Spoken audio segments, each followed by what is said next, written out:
اگرچہ ٹی20 بلاسٹ دنیا کی پہلی ٹی20 لیگ تھی جو 2003 میں انگلینڈ میں شروع ہوئی تھی، لیکن جلد ہی انڈین پریمیئر لیگ کے چمک دمک اور گلیمر نے پوری دنیا سے کرکٹ کے شائقین کو اپنی طرف متوجہ کیا۔ آئی پی ایل نے 2008 میں اپنے آغاز کے ساتھ ہی کرکٹ کی دنیا میں انقلاب برپا کر دیا ہے۔ 2015 میں پاکستان نے بھی پاکستان سپر لیگ کا آغاز کیا اور تب سے آئی پی ایل بمقابلہ پی ایس ایل کی بحث شروع ہوئی۔ آئی پی ایل بلا شبہ ایک ٹرینڈ سیٹر ہے۔ اس کے بعد دنیا بھر میں ٹی20 سپر لیگز کا ایک سیلاب آ چکا ہے۔ آئی پی ایل سے بی سی سی آئی کو ملنے والے مقبولیت اور آمدنی کا فائدہ اٹھاتے ہوئے کرکٹ آسٹریلیا نے بھی میدان میں کودنے کا ارادہ کیا اور 2011 میں بگ بیش لیگ شروع کرنے کا فیصلہ کیا۔ بات یہاں رکی نہیں بلکہ ویسٹ انڈیز بھی اس ٹرینڈ میں شامل ہوا۔ اس کے بعد کئی ممالک نے اسی طرح کی کوششیں اور تجربے دہرائے۔ اسی طرز پر ویسٹ انڈیز میں کیریبین پریمیئر لیگ کی بنیاد 2013 میں رکھی گئی۔ لیکن آج ہم ان پوائنٹس پہ آئی پی ایل اور پی ایس ایل کو کمپیئر کریں گے۔ اگرچہ آئی پی ایل اور پی ایس ایل دونوں ملکی اور غیر ملکی کرکٹرز کے لیے اپنی مہارت اور صلاحیتوں کے بھرپور اظہار کا موقع فراہم کرتا ہے، تاہم دونوں میں کافی فرق ہے۔ اگرچہ دونوں لیگوں کے اپنے اپنے معیارات ہیں، لیکن یہ بتانے کے لیے کچھ حقائق اور ڈیٹا کو پیش کرنا لازم ہے کہ دونوں میں سے کون سی لیگ بڑی اور اس لیے زیادہ مقبول ہے۔ سب سے پہلا پوائنٹ، دونوں کا آغاز کیسے ہوا؟ دیکھتے ہیں آئی پی ایل شروع کیسے ہوا تھا۔ آئی پی ایل ایک ٹی20 کرکٹ لیگ ہے جس کی بنیاد board of control for cricket in India B C C I نے 13 ستمبر 2007 کو رکھی تھی۔ آئی پی ایل کی قیادت بی سی سی آئی کے اس وقت کے نائب صدر للت مودی نے کی تھی۔ نئی لیگ میں ٹیموں کے مالکان کا فیصلہ کرنے کے لیے 24 جنوری 2008 کو آئی پی ایل کی نیلامی ہوئی تھی، جس میں فرنچائز کی کل بنیادی قیمتیں تقریباً $400 ملین تھی۔ آئی پی ایل کا پہلا میچ 18 اپریل 2008 کو کولکتہ نائٹ رائڈرز اور رائل چیلنجرز بنگلور کے درمیان کھیلا گیا۔ پی ایل کا آغاز اس کے 7 سال بعد ہوا۔ کئی سالوں کی منصوبہ بندی اور 2 سابقہ ناکام کوششوں کے بعد پاکستان کرکٹ بورڈ نے ستمبر 2015 میں پی ایس ایل کے آغاز کا باضابطہ اعلان کیا۔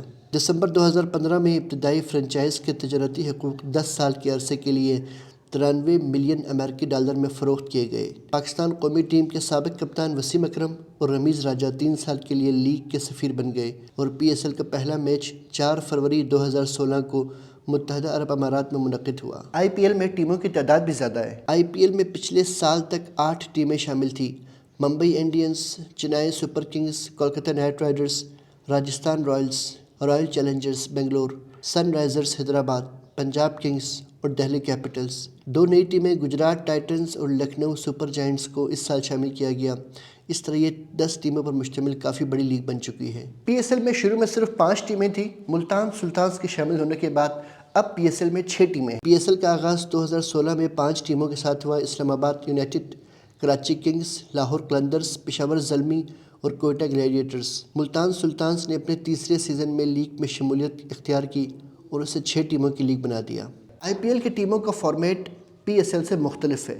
ٹاپ 4 ٹیموں کے پلے آف میں جگہ بنانے سے پہلے ٹیمیں لیگ مرحلے میں متعدد بار ایک دوسرے سے کھیلتی ہیں۔ ٹاپ 2 سائیڈرز کو کوالیفائر 1 اور کوالیفائر 2 میں فائنل میں جگہ بنانے کے 2 مواقع ملتے ہیں، جبکہ تیسرے اور چوتھے نمبر پر آنے والی ٹیموں کو فائنل جانے کے لیے کم سے کم 2 میچز جیتنے ہوتے ہیں۔ جبکہ پی S L double round robin format میں پلے ہوتا ہے۔ پی S L double round robin format میں کھیلا جاتا ہے، جہاں لیگ مرحلے کے دوران ہر ایک ٹیم دوسری ٹیم سے 2 بار مقابلہ کرتی ہے۔ ٹاپ 4 ٹیمیں پلے آف میں پہنچ جاتی ہیں، جو انڈین پریمیئر لیگ کی طرح منعقد ہوتی ہیں۔ ٹیموں کی انکم میں بھی 19-20 ہزار کا فرق ہے۔ آئی پی ایل 2022 کے فاتح ٹیم نے 20 کروڑ روپے جیتے تھے۔ یہ دنیا کی واحد لیگ ہے جس میں جیتنے والی ٹیم کے لیے 10 کروڑ انڈین روپیز سے زیادہ کی انعامی رقم ہے۔ آئی پی ایل 2022 کے رنر اپ ٹیم کو 12.5 کروڑ روپے ملے تھے، جبکہ پی ایس ایل کی انعامی رقم آئی پی ایل سے کافی کم ہے۔ پی ایس ایل 2022 کے فاتحین لاہور قلندرز کو تقریباً 3.4 کروڑ پاکستانی روپے ملے تھے، جبکہ runner up team Multan Sultans کو تقریباً 1.5 کروڑ روپے پاکستانی ملے تھے۔ پلیئرز کی سیلری بھی آئی پی ایل کی بہت زیادہ ہے۔ انڈین پریمیئر لیگ ہمیشہ سے ہی کرکٹ کا سب سے بڑا ایونٹ رہا ہے۔ اس کی ایک وجہ یہ ہے کہ بی سی سی آئی ہندوستانی کھلاڑیوں کو کسی دوسری عالمی ٹی20 لیگ میں کھیلنے کی پرمیشن نہیں دیتا۔ اس لیے پلیئر کا معاوضہ اتنا بڑھایا جاتا ہے تاکہ ان کو نقصان کا اندیشہ نہ ہو۔ یہاں تک کہ شیوم ماوی، جو آئی پی ایل 2022 کی میگا نیلامی کے دوران 7 کروڑ 25 لاکھ بھارتی روپے میں فروخت ہوئے تھے، یہ رقم PSL 2022 جیتنے کے لیے لاہور قلندر کو ملنے والی انعامی رقم سے دگنی ہے۔ راہل 2022 میں بکنے والے سب سے مہنگے کھلاڑی تھے۔ راہل 2022 کے سیزن میں IPL میں سب سے زیادہ معاوضہ لینے والے کھلاڑی تھے، جنہیں تقریباً 17 کروڑ میں خریدا گیا۔ PSL کے پلیئرز کو کیٹیگری وائز سیلری ملتی ہے۔ پلاٹینم کیٹیگری میں کھلاڑیوں نے زیادہ سے زیادہ 1,70,000 امریکی ڈالر کمائے، جو اس وقت ڈالر ریٹ کے مطابق 1.27 کروڑ پاکستانی روپے بنتے ہیں۔ PSL میں بابر اعظم، شاہین آفریدی اور کیرون پولارڈ جیسے ٹاپ کھلاڑی پلاٹینم کیٹیگری میں آتے ہیں۔ IPL کی ٹیموں کا ٹیم پرس کافی بڑا ہوتا ہے اور وہ روم آکشن کے ذریعے پلیئر خریدتے ہیں۔ 2 روزہ IPL 2022 میگا نیلامی کے دوران 10 ٹیموں نے 50 کروڑ انڈین روپیز سے زیادہ خرچ کیے۔ IPL کی نیلامی میں جانے والی 10 ٹیموں کا کل پرس 561 کروڑ روپے کا تھا۔ PSL آکشن کے ذریعے نہیں بلکہ ڈرافٹ سسٹم پر کام کرتا ہے۔ PSL ایک ڈرافٹ سسٹم پر کام کرتا ہے اور اس طرح کوئی ٹیم پرس شامل نہیں ہے۔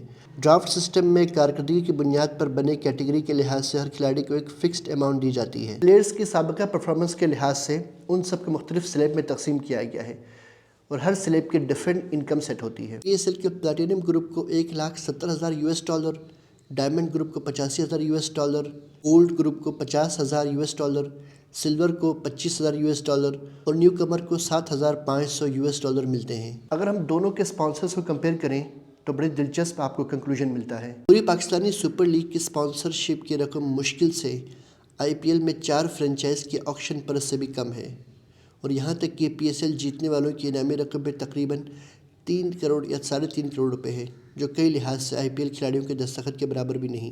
انڈیویجول گفٹس اور ایوارڈ کا فارمیٹ بھی مختلف ہے۔ IPL میں مختلف پلیئرز کو کیپ دی جاتی ہیں۔ انڈین پریمیئر لیگ کے اہم کھلاڑی انڈیویجول ایوارڈ دیتی ہے۔ اورنج کیپ ٹورنامنٹ میں سب سے زیادہ سکور حاصل کرنے والے کھلاڑی کو حاصل ہوتی ہے، جبکہ سب سے زیادہ وکٹیں لینے والے کھلاڑی پرپل کیپ جیتتا ہے۔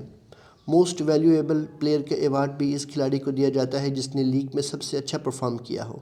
ان سب کو 10-10 کروڑ انڈین روپیز ملتے ہیں۔ اس حوالے سے PSL بھی پیچھے نہیں۔ پاکستان سپر لیگ میں سب سے زیادہ سکور کرنے والے، سب سے زیادہ وکٹیں لینے والے کے ساتھ ساتھ پلیئر آف دی ٹورنامنٹ کے لیے بھی انعامی رقم موجود ہے، جبکہ سب سے زیادہ سکور کرنے والے اور سب سے زیادہ وکٹ لینے والے کھلاڑی کو 3 کروڑ 75 لاکھ ملتے ہیں۔ ویورشپ اور ایکسپوجر کے لحاظ سے IPL سب سے بڑی ہے، لیکن PSL کی بھی فین فالوئنگ اس وقت ملینز میں ہے۔ پاکستان کے بعد PSL کو دیکھنے والوں کی تعداد بھارت میں سب سے زیادہ ہے۔ یہ دنیا کی دوسری سب سے زیادہ دیکھی جانے والی T20 لیگ بن چکی ہے۔ گزشتہ سال PSL کو پاکستان بھر میں تقریباً ٹیلی ویژن پر 144 ملین لوگوں نے دیکھا تھا۔ تاہم پچھلے سال IPL کے ٹی وی ناظرین کی تعداد میں زبردست کمی آئی اور اس کی بنیادی وجہ صرف 6 ماہ بعد لیگ کی واپسی تھی۔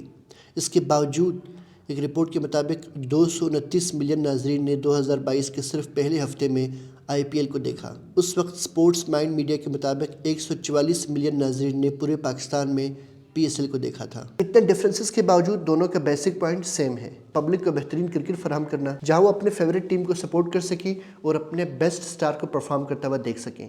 اس کے ساتھ دیجیے گا اجازت۔ اللہ حافظ۔